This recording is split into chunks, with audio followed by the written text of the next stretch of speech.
얼마 전에 밤늦게 제가 전화 한 통을 받았습니다. 집에서 쉬고 있었는데 전화를 받았는데 내용인즉슨 다른 게 아니더라고요. 이제 한밤중에 교회에 불이 켜져 있어서 들어와 보니까 외국인이 한 교회 한 공간을 차지하고 거기다 짐을 이렇게 풀어놓고 이 화장실에서 씻고 있는 그 모습을 발견했다는 것입니다. 그런데 그분이 간과한 게 있어요. 사실 교회에서 문을 열어놓고 교회를 오픈해놓고 지나다니는 분들이 교회 화장실이나 이런 편의를 이용할 수 있도록 한 이유는 어떻게 보면 교회가 세상 가운데 해야 할 작은 배려의 모습입니다. 그런데 그분이 그 배려를 배려로 받아들이지 못하고 그것을 당연하게 여긴 거예요. 그래서 그분한테 이제 발견하신 분들이 그렇게 얘기를 했다고 합니다. 사실 교회에서는 이렇게 잠을 자거나 이렇게 씻고 그러는 공간이 아닙니다. 그래서 죄송하지만 이렇게 나가달라고 부탁을 했더니 오히려 그분이 그렇게 말하는 분한테 화를 했다는 이야기를 들었습니다. 어떻게 보면 납득할 수 없는 반응을 보인 모습인데요. 안타까운 것은 이러한 일들이 우리 교회 가운데에서도 우리 모습 속에서도 자주 발견된다는 것입니다. 너무나도 당연해서 그것이 배려인지를 모르고 내가 당연하게 누려야 할 권리와 그런 특권이다라는 생각을 한다는 것입니다. 그런데 잘 생각해 보시면 그 배려라는 것을 배려로 받아들이지 못하고 그것을 당연한 권리로 누리게 되는 경우에 어떤 일이 발생하냐 하면 균형이 깨진다는 것입니다. 배려를 누군가가 감사함으로 받지 못하고 한쪽이 배려하면 그것이 감사함으로 다가오고 나 또한 그 감사하는 마음으로 그 감사의 모습으로 살아가야 하는데 서로가 서로를 배려하면서 서로를 돕고 이해하면서 섬기면서 균형을 맞춰가야 하는데 그렇지 못하기 때문에 균형이 깨어지게 되고 뒤죽박죽 엉망진창이 되어버리는 우리의 모습들을 발견하게 된다는 것입니다.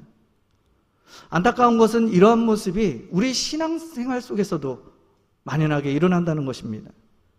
우리는 하나님께서 주시는 은혜를 받아 누리게 된 하나님의 거룩한 백성 성도입니다. 그런 우리도 어느 순간 하나님께서 나에게 베풀어 주시는 그 은혜, 그것이 너무나도 당연하게 여겨지면서 그 은혜의 가치를 망각할 때가 있다는 것입니다. 그 하나님께서 나에게 베풀어 주신 그 은혜를 너무 값없이 여길 때가 있다는 것이죠. 우리가 누리고 있는 이 하나님의 은혜, 그것은 하나님께서 베푸신 사랑이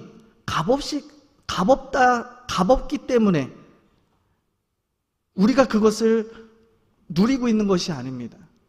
하나님께서 우리에게 베푸신 은혜는 하나님의 베푸신 사랑이 우리에게 값없이 아무런 대가 없이 조건 없이 우리에게 부어졌기 때문에 우리가 그것을 받아 누릴 수 있게 된 것이지 그 가치가 세상의 그 어느 것과 비교할 때 가치가 떨어지기 때문에 내가 그것을 누리게 된 것이 아니라는 것입니다.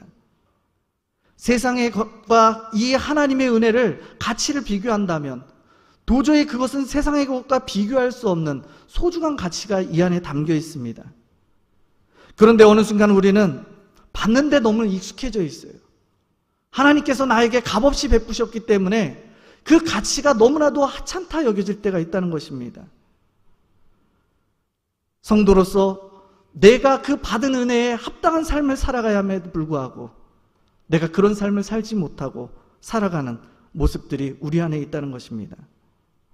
그런 우리에게 오늘 성경은 말씀하고 있습니다. 오늘 구약 말씀인 시편 15편 말씀, 다윗은 다음과 같이 노래하는데요. 우리 1절 말씀 같이 한번 읽어보도록 하겠습니다. 시작. 여호와여, 주의 장막에 머무를 자 누구오며 주의 성산에 사는 자 누구오니이까. 아멘. 하나님 나라에 들어갈 자가 누구냐 이렇게 다윗은 질문합니다. 이 다윗의 질문은 우리가 하나님께 나아가기 위해서는 반드시 일정한 조건이 그 안에 담겨 있다는 것을 우리에게 말씀하고 있습니다. 이 질문이 우리에게 중요한 이유가 있습니다.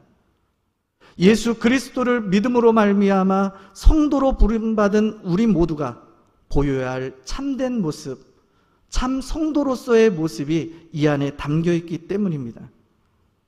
그래서 그것이 무엇인지 우리는 깨달아 알아야 하는 것이고, 그것을 알게 됐다면 내가 살아가는 그 삶의 자리에서 그것을 실천하려고 노력하는 모습이 우리 가운데 있어야 한다는 것이죠. 그리고 이런 질문을 받은 예배자들, 이 모습을 통해서 사실은 이 시편 15편 말씀, 여기에는 하나님의 전에 들어갈 때 이제 입당성으로 사용되었다는 그 모습입니다. 그러니까 하나님 전에 들어가면서 입당성으로, 다시 말해서 하나님의 전 문을 지키는 당시의 제사장들, 레위인들이 있는데, 그들이 예배를 드리기 위해서 그 하나님의 전에 들어오는 성도들, 그러니까 이스라엘 백성들, 그들 앞에서 오늘과 같은 다윗이 던졌던 질문을 던졌다는 것입니다. 그리고 이런 질문을 받았던 예배자들은 2절 이하의 내용들을 고백했다고 하는 것이죠. 그럼 예배당에 들어올 때 이스라엘 백성들은 오늘 이 1절 말씀의 질문들, 그 질문을 받고 2절 이하의 자격 조건을 확인한 후에 이러한 조건이 갖추어졌다 확인된 사람만이 예배당에 들어올 수 있었을까요? 그러니까 질문을 받고 그거에 합당한 대답을 했던 사람들만이 예배당에 들어올 수 있었는지에 대한 질문입니다. 우리가 답을 얘기해 본다면 그렇지는 않았을 것입니다. 분명 그렇지 못한 사람들도 예배당에 당연히 들어올 수 있었겠죠. 왜냐하면 제사장과 레위인들이 그 조건을 물어볼 수는 있습니다. 그렇지만 만약 그것을 대답하는 사람이 자신은 이런 삶을 살았다 이야기를 한다면, 속된 말로 나는 이렇게 살았다 그렇게 우긴다면 그것에 대해서 뭐라고 할 수 있는 부분이 명분이 없기 때문입니다. 단순히 생각해보면 예배자들이 거짓으로 고백한다면 그것을 알 도리가 없기 때문에 누구든지 예배 전에는 들어올 수 있었다는 것입니다. 그런데 사람의 눈은 속일 수 있습니다. 그렇지만 하나님의 눈은 속일 수 없다는 것입니다.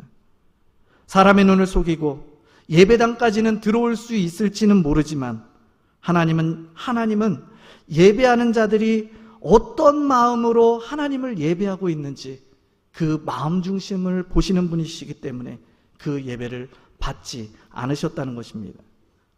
가인과 아벨의 그 모습을 보십시오. 둘은 최선을 다해서 제사를 드립니다. 예배를 준비했습니다. 그런데 하나님 앞에 드려진 이 예배임에도 불구하고 하나님께서는 아벨의 제사를 선택해서 받으셨다는 것입니다. 우리도 자격 조건이 갖추어지지 않아도 분명 하나님의 전에 출입할 수 있습니다. 이 자리에 나와서 하나님을 예배하는 이 자리 가운데 우리의 마음 중심을 보시는 하나님 앞에 내가 어떠한 모습으로 서야 하는지 내 자신을 이 시간을 통해서 되돌아볼 필요가 있는 대목입니다. 오늘 신약 성경에 등장하는 인물인 이 니고데모를 보십시오. 그는 정통 바리새인입니다. 유대인의 간원으로서 율법으로 구원을 얻을 수 있다 그렇게 믿었던 바리새적 유대교를 대표하는 인물이었습니다. 그런 니고데모를 향해서 주님께서 뭐라고 말씀하시냐 하면 사람이 거듭나지 아니하면 하나님 나라를 절대 볼 수 없다 이렇게 말씀합니다.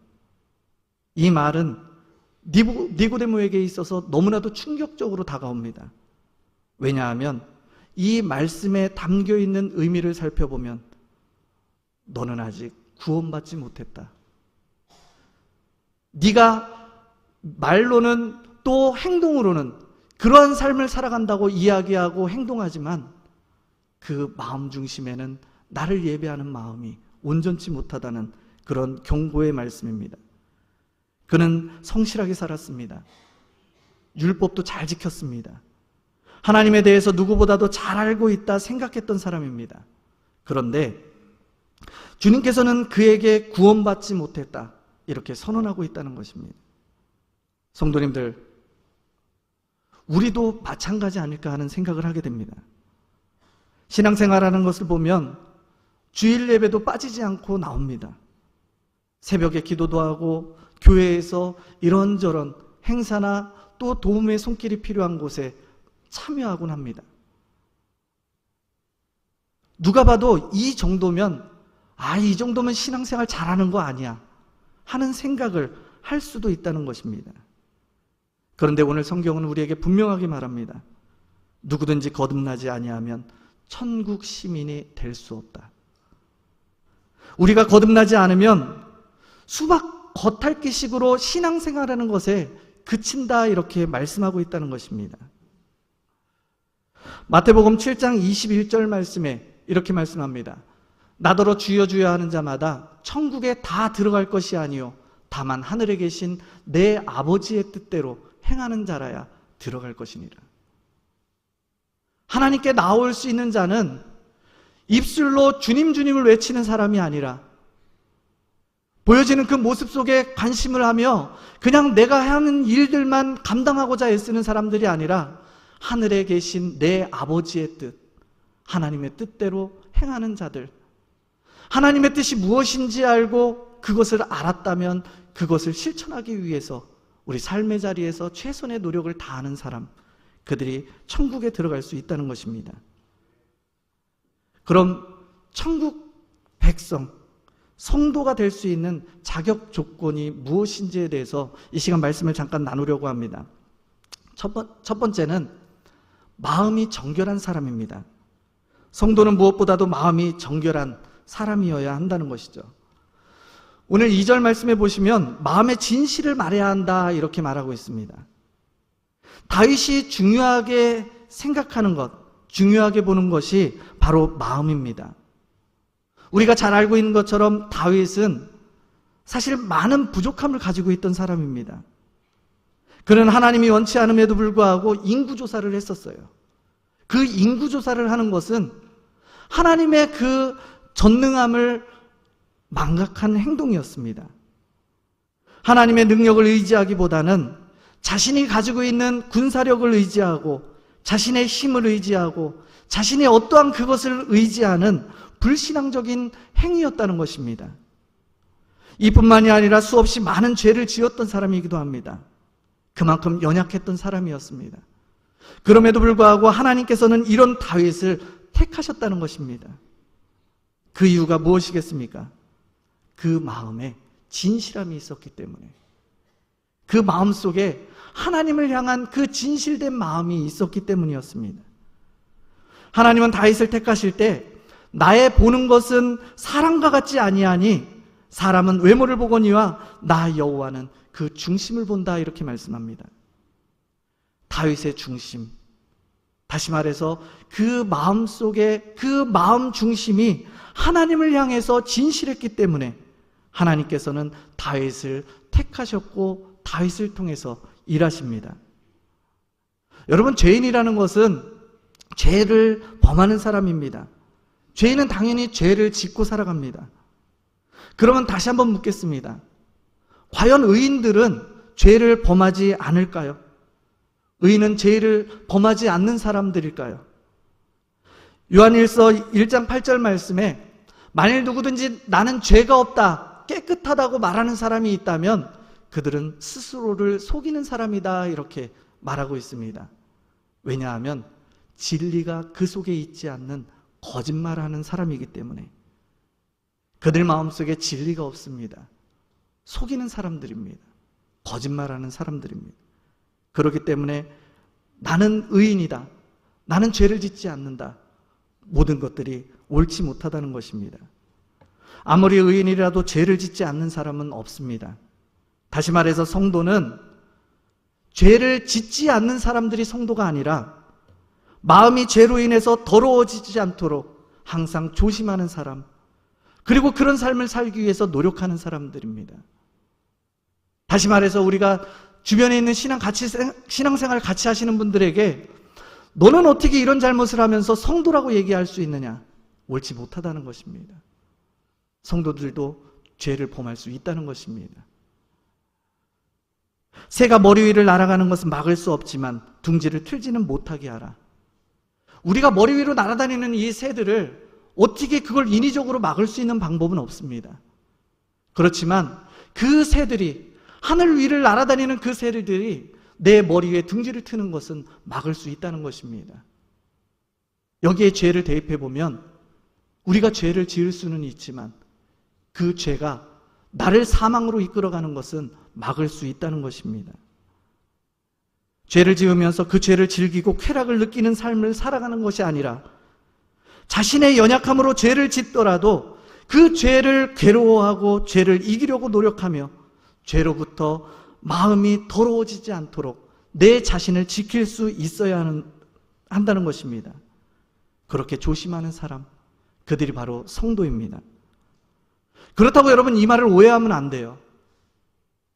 왜냐하면 그냥 세상 속에서는 세상과 그냥 동화돼서 죄를 점하면서 그냥 죄를 범하면서 살아가도 되는 것이고 그냥 마음만 하나님 앞에 나와서 회개하면 된다. 이런 이야기를 하는 것이 절대 아닙니다. 내 삶은 변하지 않고 내 마음만 의로운 척 살아가는 말이 절대 아니라는 것입니다. 의인이라는 것은 어쩔 수 없이 내가 세상 가운데 살아가며 죄를 범할 수는 있습니다. 그런 경우가 생기더라도 그 마음만은 죄에서 벗어나려고 노력하는 사람. 내가 비록 연약함 때문에 죄를 범했을지언정 그 죄에 함몰되는 것이 아니라 그 죄 가운데 벗어나고 하나님 기뻐하시는 삶을 회복할 수 있도록 그런 노력을 기울이는 사람, 그들이 성도라는 것입니다. 무릇 지킬 만한 것보다 더욱 내 마음을 지키라. 왜이겠습니까? 생명의 근원이 그 마음에서 나기 때문입니다. 이 시간 우리 마음의 진실을 말하는 저와 여러분이 되어줄 수 있길 주의 이름으로 간절히 부탁드립니다. 성도의 자격 두 번째가 있습니다. 말을 잘해야 되는데 어떻게 잘해야 하냐? 그것은 친절하고 상냥한 말을 해야 한다는 것입니다. 대인관계에서 상가해야 할 그 사항들에 대해서 성경은 뭐라고 얘기하냐 하면 허물을 말하지 말고 악을 행하지 말고 이웃을 비방하지 않는 것이다. 그렇게 성경은 기록합니다. 다시 말해서 중상모략하지 않는 것, 나쁜 일로 누군가를 괴롭히지 않는 것, 함부로 누군가를 멸시하고 비난하지 않는 것, 이 세 가지가 악인들이 타인을 대하는 그 행동 양식이자 악인들의 대표적인 특징이다라고 말하는 것입니다. 다시 말해서 성도들이 행해야 할 것은 악인들의 모습을 삼가야 합니다. 반대로 친절과 상냥으로 타인을 대해야 한다는 것입니다. 그 이유는 우리가 그리스도의 편지이기 때문입니다. 고린도후서 3장 3절 말씀 우리 같이 한 번만 읽어보도록 하겠습니다. 3장 3절입니다. 시작. 너희는 우리로 말미암아 나타난 그리스도의 편지니 이는 먹으로 쓴 것이 아니요 오직 살아계신 하나님의 영으로 쓴 것이며 또 돌판에 쓴 것이 아니요 오직 유의 마음판에 쓴 것이라. 아멘. 쉽게 말해서 우리는 세상의 불신자들을 향해서 하나님의 거룩한 성령으로 쓰인, 그냥 하나님께서 거룩한 성령으로 쓰신 살아있는 메신저라는 것입니다. 결국 그리스도인들이 허물을 말하고 악을 말하며 이웃을 비방하는 삶을 살아간다면 우리 그리스도인 된 사람들, 성도된 우리가 세상 가운데 이런 일을 행하며 살아간다면 우리로 인해서 우리가 아닌 하나님을 악한 분으로 여기게 만든다는 것입니다. 나로 인해서 하나님이 영광을 받으시지 못하게 하나님 영광을 가리는 삶을 살아갈 수밖에 없다는 것입니다. 또 다른 이유가 있습니다. 친절과 상냥을 말하는 이유 두 번째는 남에게 친절을 베푸는 일, 그것이 우리 자신을 훈련시키는 일이기 때문이에요. 사람은 태어나면서부터 선천적으로 선하거나 악하다 말할 수 없습니다. 아이가 방금 태어났는데 그 아이한테 가서 그 아이에게 너는 선하다, 너는 참 악한 아이야, 이렇게 이야기할 수 없다는 것입니다. 단지 그 아이가 자라남에 따라서 주변 환경이나 또한 그에게 전해지는 가르침을 통해서 사람의 기질이나 인격이 형성된다는 것입니다. 아무리 선한 사람이라도 그 행실로 악한 사람이 될 수 있습니다. 반대로 이야기한다면 악한 사람도 예수 그리스도를 만나게 된다면 그 안에서 변화를 입어 새 사람이 될 수 있다는 것입니다. 지금 우리가 해야 할 것은 무엇이 옳은지 그른지를 판단하는 것입니다.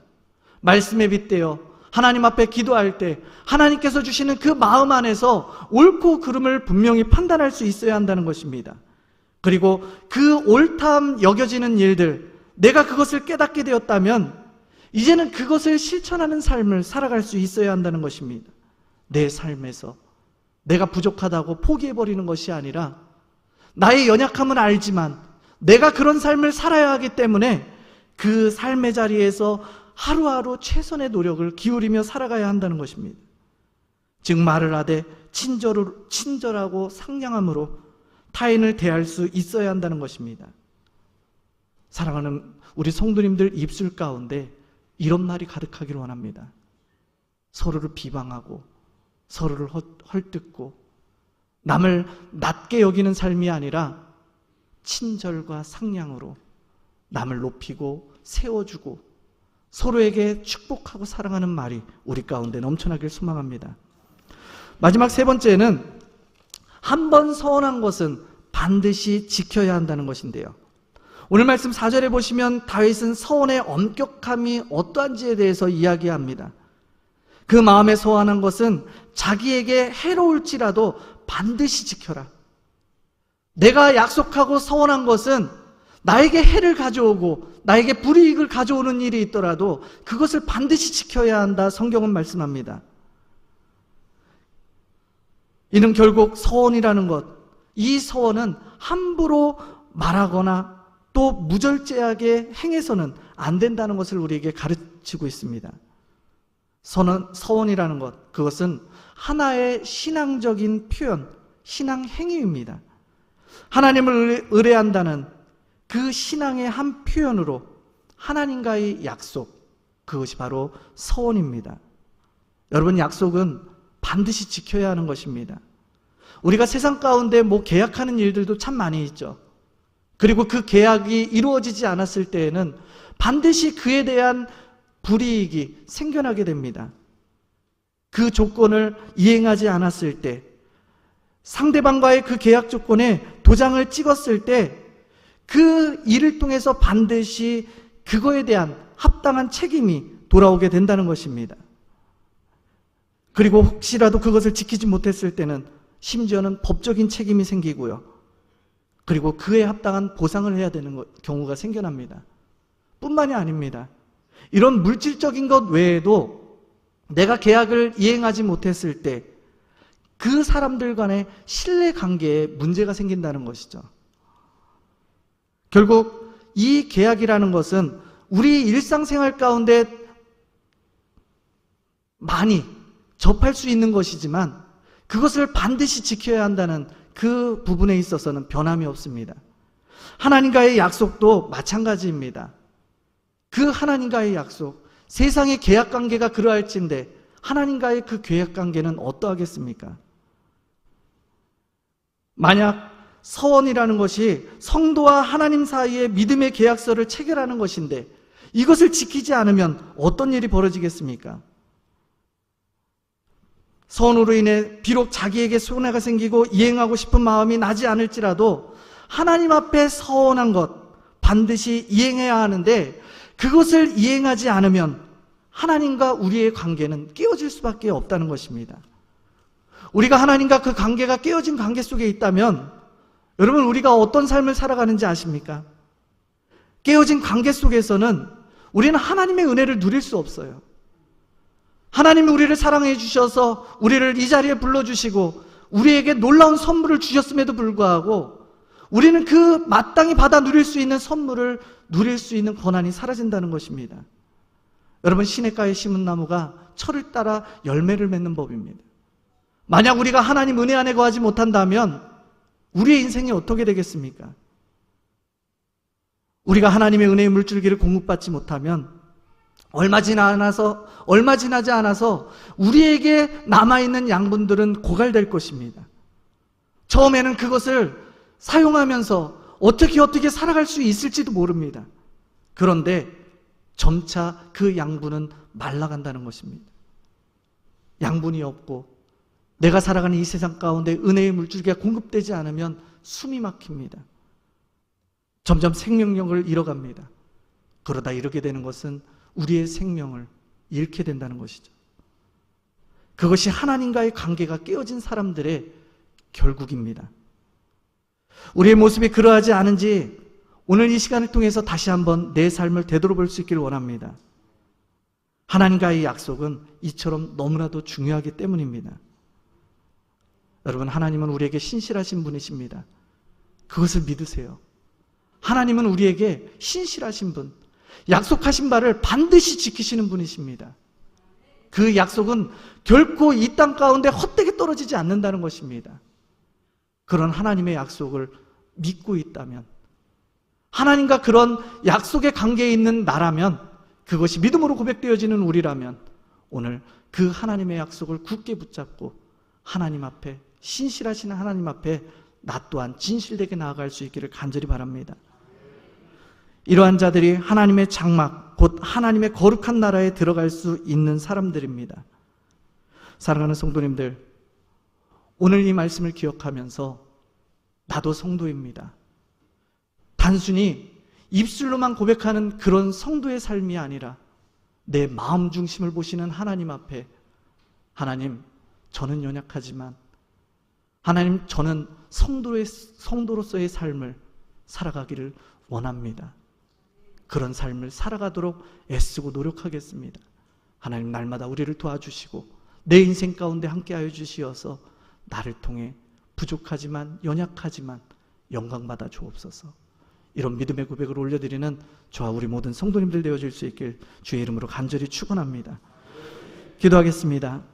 사랑이 많으신 하나님, 은혜를 감사를 드립니다. 오늘 말씀을 통해서 성도로서의 내 삶을 되돌아볼 수 있도록 인도하시니 감사를 드립니다. 지난 삶을 되돌아봅니다. 하나님, 연약함 속에서 하나님 앞에 받은 은혜가 너무나도 큼에도 불구하고 은혜 받은 자로서 살아가지 못했던 우리의 모습들이 있습니다. 하나님, 이 시간을 통하여서 하나님께서 우리에게 성도로서 어떠한 삶을 살라고 말씀하셨사오니 그 말씀대로 내 삶 속에 그 말씀을 실천하며 살아가는 우리 모두가 되어줄 수 있도록 인도하여 주옵소서. 그래서 우리의 모습을 통해서 하나님 홀로 영광받아 주옵소서. 예수 그리스도의 이름으로 기도하옵나이다. 아멘.